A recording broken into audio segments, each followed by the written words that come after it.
Hey guys, welcome back to the compound. In this video, I'm going to show you how to do a simple part swap to add the yellow raincoat from the Ellie Risky Rescue Pack to your Hammond Collection Ellie. Since the Hammond Collection Ellie is currently on clearance, now is a great time to double up so you can have her displayed both ways if you want, but it's not totally necessary to have to, since the way that the Hammond Collection figures are designed, it makes swapping the arms and coat out extremely easy. I bought clearance doubles of all of the humans because I like to have them displayed in different scenarios on my shelf, but that's just me and my style.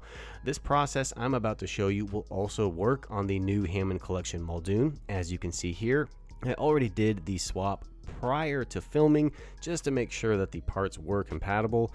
So what I do for Ellie will also work on him. This is going to be a super easy custom to do, so it shouldn't take too long to show you. If you're doing both figures, then obviously you'll need 2 rescue packs, so this may be something you want to bookmark for later when this set inevitably goes on clearance and you can get a good deal on a second one. So with all that said, let's go ahead and swap some parts.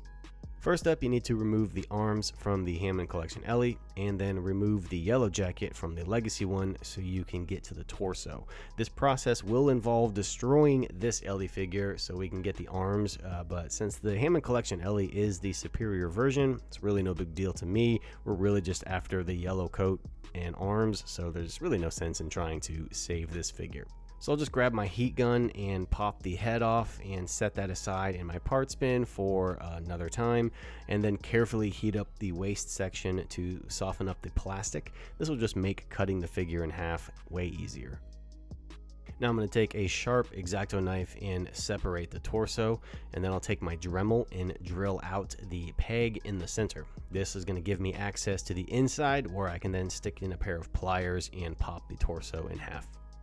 There are probably like several different ways to pop her open, but this is just the fastest way for me since I have everything right here in my shop. But regardless of how you do it, the main goal is getting the yellow arms out.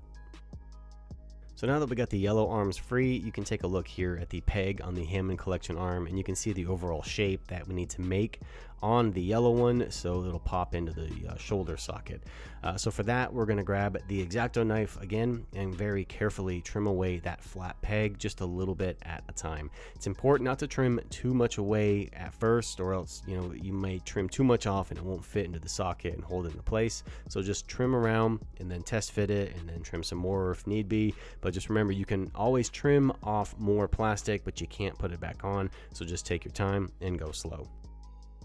Once you get it cut just right, you can pop it in, do a test fit, kind of rotate it around, make sure it sits in there nice and snug, and you got that arm done. And now just repeat the same process on the other one. Alright, so this next step is completely optional, but I prefer to have wrist articulation on my figures, so I am going to chop off these hands and replace them with a pair of Hammond Collection Ellie hands.